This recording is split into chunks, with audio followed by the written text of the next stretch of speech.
నమస్తే, welcome to INB news.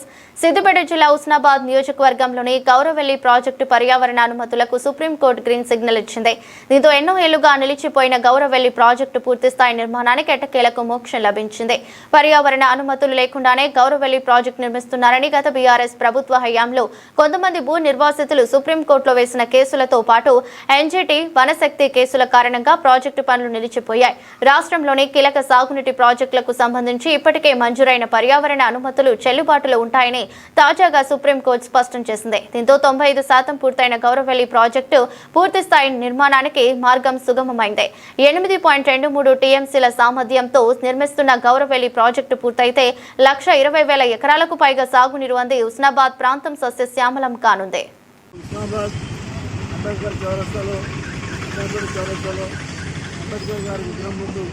భారత రాజ్యాంగ నిర్మాత గారి విగ్రహం ముందు మనం ఉన్నాం.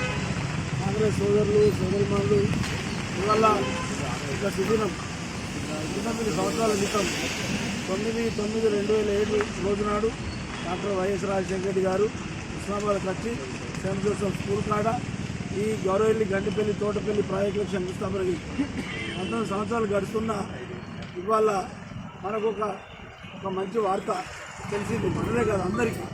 నిన్న సుప్రీంకోర్టు నుంచి పర్యావరణ అనుమతులు వచ్చినాయి గౌరవెల్లి గండిపల్లికి, తర్వాత మహబూబ్నగర్ జిల్లాలో ఉన్నటువంటి 2 ప్రాజెక్టులకు తెలంగాణలో. అంటే ఇవన్నిటి వల్ల మన రాష్ట్ర ప్రభుత్వం ఏదైతే ప్రజా ప్రభుత్వం రేవంత్ రెడ్డి గారి నాయకత్వంలో నడుస్తున్నటువంటి ప్రభుత్వం, మనము రైతాంగానికి అనుకూలంగా పనులు చేసే ప్రభుత్వం, విద్యార్థులకు, ఉపాధ్యాయులకు, ప్రజలకు, మహిళలకు, తర్వాత అందరికీ, వైద్య రంగానికి అందరికీ సేవ చేయాలనేటువంటి ఉద్దేశంలో ఈ ప్రభుత్వాలు పనిచేస్తున్నారని చెప్పడానికి ఒక నిదర్శనం. చాలామంది మన సోదరులే కొందరు కోర్టులో పోయిరు. ఒకనాడు మనం కూడా 10 సంవత్సరాలు టీఆర్ఎస్ ప్రభుత్వం అధికారం ఉన్నప్పుడు మరి ఈ ఊరికి సెంటిమెంట్ అనేటువంటి పేరు మీద కేసీఆర్ గారు డిపో పక్కపంటి ఆర్టీసీ డిపో ఉత్సవాలు పక్కపంటి వచ్చి మీటింగ్లో పెట్టి అంతకుముందే మెదక్లో పెట్టిండు, అంతకుముందే మహబూబ్ నగర్లో పెట్టిండు. ఆడ పెడితే నాకు వెళ్తామని అక్కడ చెప్పిండు, ఇక్కడ కూడా అన్న సెంటిమెంట్ అని చెప్పిండు.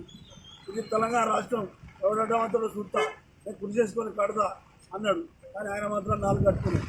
అనంత సాగర్, రంగనాయక సాగర్, కొండపోచమ్మ, మల్లన్న సాగర్ ఇప్పుడు కట్టుకొని మనకు మాత్రం ఏదైతే రీడిజన్ పేరు మీద గౌరవెల్లి నిర్వాసితులను మళ్ళా నిర్వాసితులు చేసి వాళ్ళని అక్కర రాకుండా చేసిండు. కాబట్టి వాళ్ళంతా కోట్లకు పోయారు. నా మీద, కొన్న ప్రాకరణ మీద, శ్రీరామ్ చక్రవర్తి మీద, కొన్న సోదరుల మీద 3 నాన్-అవైలబుల్ కేసులు, 10 బైండర్ కేసులు పెట్టారు. నేను అన్నామా తొందరగా కట్టమన్నాం అంటే కక్షతోని పోయిరు. కాబట్టి ఇలా ప్రజలు వాళ్ళకు దూరం పెట్టి మనం ఎన్నికల వాగ్దానంలో చెప్పినాం 100 రోజులనే మనం చేస్తామని. మరి 100 రోజులు కాదు, 200 రోజులు అయింది. అయినా నిన్న మరి సుప్రీంకోర్టు క్లియరెన్స్ ఇచ్చింది. ఇంకా దానికి సంబంధించిన చాలా సహాయ సహకారాలు రైతాంగానికి నిర్వాసితం చేయాలి. ఈ 1,25,000 ఎకరాలకు సాగునీరు తాగునీరు అందియాలి. మరి అప్పుడే ఈ ప్రాంతం నుంచి దుబాయ్, బొంబాయి, బొగ్గుబాయి కడుపు చేతులు పట్టుకొని పోయేటువంటి ఈ ప్రాంత వాసులు వేరే ప్రాంతాల నుంచి ధనవంతులు కూడా వచ్చి ఆధ్వర్యంలో మరి గౌరవెల్లి రిజర్వ్ సంబంధించినటువంటి అంశం పైన అక్కడ నీళ్లు నింపాలన్నటువంటి ఆలోచనతో చేసినటువంటి కాంగ్రెస్ పార్టీ పెద్దలు ఆనాడు డాక్టర్ వైఎస్ రాజశేఖర రెడ్డి గారి హయాంలో ఇక్కడ ఈ డ్యామ్ నిర్మాణం చేపట్టడం జరిగింది. ఈ మధ్య కాలంలో మరి దాని మీద గ్రీన్ ట్రిబ్యునల్ కేసు వేసినటువంటి సందర్భాన్ని పురస్కరించుకొని నిన్న సుప్రీంకోర్టులో అటు తీర్పు చెల్లదని కేసును కొట్టివేసినటువంటి సందర్భంగా ఈ రోజు ఇక్కడ కార్యక్రమాన్ని నిర్వహించడం. నిన్న సుప్రీంకోర్టులో గౌరవెల్లి ప్రాజెక్టు, సీతారామ ప్రాజెక్టు, ఇంకొక ప్రాజెక్టు 3టికి పర్యావరణ అనుమతులు సుప్రీంకోర్టు చీఫ్ జస్టిస్ మరి ఇవ్వడం జరిగింది. దాని ద్వారా ఈ గౌరవెల్లి ప్రాజెక్టు చిరకాల వాంఛ, రైతుల కోరిక, తాగునీరు సాగునీరుకు ఆనాడు ఇందిరాగాంధీ కీర్తిశేష్ మాజీ ప్రధాని గారు జనగామలో మరి ప్రకటించి ఇవాళ నాడు దివంగత రాజశేఖర రెడ్డి గారు గౌరవెల్లి ప్రాజెక్టుకు శంకుస్థాపన చేసి ఇవాళ గౌరవెల్లి ప్రాజెక్టులో నీరు నింపడానికి మరి ఎల్లంపల్లి, మిడిమానేరు ద్వారా గౌరవెల్లికి నింపడానికి మరి అనుమతులు వచ్చినాయి. దీనికి మన రాష్ట్ర ముఖ్యమంత్రి రేవంత్ రెడ్డి గారు, ఆర్థిక శాఖ మంత్రి భట్టి గారు, భారీ నీటిపారుదల శాఖ మంత్రి ఉత్తమ్ కుమార్ రెడ్డి గారు, మన స్థానిక శాసనసభ్యులు, తర్వాత బీసీ వెల్ఫేర్ శాఖ మరియు రాష్ట్ర రవాణా శాఖ మంత్రులు రైతుల కోసం నిరంతరం మరి శ్రమించి మరి కాలువల కోసం 437 కోట్ల రూపాయలు మంజూరు చేసి ఇవాళ 1,24,000 ఎకరాలకు నీరు సాగునీరు అందించడానికి మరి ఎనలేని కృషి చేసి ఇవాళ ఈ ప్రాంత చిరకాల మరి రైతాంగంది ప్రజలది మరి నెరవేరిందని మరి వెంటనే మంత్రి గారు మరి ఈ ప్రాంతం మీద దృష్టి పెట్టి గౌరవెల్లి ప్రాజెక్టును తొందరగా రింపి సాగునీరు కానీ ఇబ్బంది లేకుండా చర్యలు తీసుకోవాలని మరి మనసాల కొరకు అవకాశం ఇచ్చాం. మన మున్సిపల్ చైర్పర్సన్, మండల అధ్యక్షులు, టౌన్ అధ్యక్షులు నిన్న మనం ఏదైతే సుప్రీంకోర్టులో మన గౌరవెల్లి ప్రాజెక్టు కేసును కొట్టివేసినది దాని మనకు ఫౌండేషన్ 2007 సంవత్సరంలో వైఎస్ రాజశేఖర రెడ్డి ఉన్నప్పుడు ఫౌండేషన్ వేయడం జరిగింది.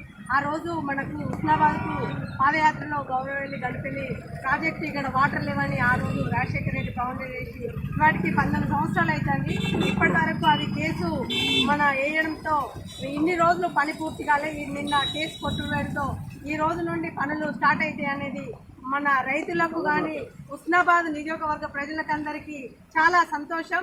కేసు కొట్టువేయడంతో అందరికీ మన మంత్రివర్యులు కొండ ప్రభాకర్ దానిలో ఎంతో కృషితో ఇంత మన హుస్నాబాద్కు చల్లగూడెం కీలక ప్రాంత పోషించి మన కేసు కొట్టేసినందుకు ఆయన కూడా ధన్యవాదాలు తెలుపుకుంటూ అందరికీ నమస్కారము.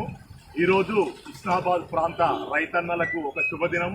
హుస్నాబాద్ ప్రాంత రైతుల గుండె చప్పుడు లబ్డబ్ కాదు, వరదకాలాన్ని గ్రహించిన అప్పటి మన ముఖ్యమంత్రి స్వర్గీయ డాక్టర్ వైఎస్ రాజశేఖర రెడ్డి గారు ప్రతిష్టాత్మకంగా నిర్మించిన గౌరవెల్లి ప్రాజెక్టుకు ఎన్నో అడ్డంకులు ఏర్పడ్డా కూడా గత ప్రభుత్వం 10 సంవత్సరాలు కృషి చేసుకొని కూర్చున్నా అని ఒక్క తట్టడి బట్టి తీయకుంటే వాళ్ళ కృషిని పీకేసిన ఈ రైతాంగానికి ఈరోజు శుభాకాంక్షలు తెలియబోతున్నారు. అటువంటి కార్యక్రమాలు చేసిన వారిని ప్రజలు దూరం పెట్టినా ఈరోజు కాంగ్రెస్ ప్రభుత్వం, ప్రజాపాలన ప్రభుత్వం, రైతన్నల ప్రభుత్వం ఈరోజు మన గౌరవ మంత్రివర్యులు పొన్నం ప్రభాకర్ ఆధ్వర్యంలో ఆ నేషనల్ గ్రీన్ ట్రిబ్యునల్ అయితే ఏదైతే పర్యావరణ అనుమతుల కోసం కేసు వేసిందో దానిపై ప్రత్యేక శ్రద్ధ చూపించి నిన్న సుప్రీంకోర్టులో ఆ కేసు గెలవడం ద్వారా గౌరవెల్లి ప్రాజెక్టు లైన్ క్లియర్ అయిన సందర్భంగా రైతాంగానికి, ప్రజలందరికీ శుభాకాంక్షలు మన కాంగ్రెస్ పార్టీ వద్ద తెలియబోతున్నాను. దీనితో మన గౌరవ మంత్రివర్యులు మరియు మన నీటిపారుదల శాఖ మంత్రి ఉత్తమ్ కుమార్ రెడ్డి గారికి, ఆర్థిక శాఖ మంత్రి బట్టి విక్రమార్క గారికి, అదేవిధంగా మన తెలంగాణ రైతు నాయకుడు, ప్రజాపక్షపాతి మన ముఖ్యమంత్రి గౌరవనీయులు రేవంత్ రెడ్డి గారికి హుస్నాబాద్ పట్టణ కాంగ్రెస్ తరఫున ప్రత్యేకంగా ధన్యవాదాలు తెలియవస్తూ ఈ ప్రాజెక్టు ఇక ఆగది. కాంగ్రెస్ పార్టీ ఎప్పటికి కూడా రైతన్నల సామాన్య ప్రజల గుండెలో నిలుచుంటుందని నిదర్శనమే ఈ గౌరవెల్లి ప్రాజెక్టు సాధించడమని మరొకసారి విజ్ఞప్తి చేస్తూ ఈ అవకాశం ఇచ్చిన అంబేద్కర్ చౌరస్తా వద్దకు వచ్చిన మా కాంగ్రెస్ ఎన్నటిదో చిరకాల వాంఛ గౌరవెల్లి ప్రాజెక్టు, అట్టి ప్రాజెక్టుకు నిన్న అడ్డంకులు తొలగిపోయినాయి. రైతాంగానికి ఒక ధైర్యం వచ్చింది. ఏది ఏమైనా మాకు వచ్చేసి కాంగ్రెస్ ప్రభుత్వం అంటేనే పేద బడుగు బలైన వర్గాల ప్రభుత్వం, రైతుల ప్రభుత్వం. దానికోసం ఇవాళ అడ్డంకులు తొలగిపోయినాయి, మా ప్రాజెక్టు పూర్తవుతుంది అని చెప్పేసి ఒక భరోసా మాత్రం కలిగింది. దీనికోసం కృషి చేసిన మన హుస్నాబాద్ ఎమ్మెల్యే, బీసీ సంక్షేమ శాఖ, రవాణా శాఖ మంత్రివర్యులు పొన్నం ప్రభాకర్ గారికి ఈ ప్రాంత ప్రజలు ఎంతో రుణపడి ఉంటారని చెప్పేసి తెలియజేసుకుంటున్నాం. అదొక్కటే కాదు, ఏది చేయాలన్నా కూడా అది కాంగ్రెస్ పార్టీకే సాధ్యం. ఆనాడు స్వతంత్రం తెచ్చింది కాంగ్రెస్, తెలంగాణ ఇచ్చింది కాంగ్రెస్, అక్కడ గౌరవెల్లి ప్రాజెక్టు ఫౌండేషన్ వేసింది కాంగ్రెస్. ఇవాళ గౌరవెల్లి ప్రాజెక్టు నింపాలన్నా కూడా అది కాంగ్రెస్ పార్టీతోనే సాధ్యం. ఏది ఏమైనా కాంగ్రెస్ పార్టీ అంటేనే పేదలు, బడుగు బలైన వర్గాల ప్రజల కోసం పనిచేసే పార్టీ కాంగ్రెస్ పార్టీ. వీళ్ళందరూ ఎన్నో ఉంకదప్పుడు మాట్లాడిళ్ళు. టీఆర్ఎస్ మీతో కాలే, ఇవాళ మాతో అయ్యింది. ఆనాడు మా ప్రభాకర్ అని చెప్పిండు, మన మంత్రి పొన్నం ప్రభాకర్ గారు ఒక మాట అన్నాడు, గౌరవెల్లి ప్రాజెక్టు కనుక నేను నీళ్ళు ఇవ్వకుంటే వచ్చేసారి ఎలక్షన్ అడగము అని అన్నాడు, ఓటు అడగము అని అన్నాడు. దానికి కట్టుబడి అదొక్కటే కాదు, ఇవాళ ప్రజల కోసం పనిచేసిన గౌరవెల్లి ప్రాజెక్టు ఏది ఏమైనా అది పూర్తి చేస్తారని చెప్పేసి తెలియజేసుకుంటూ విజ్ఞప్తి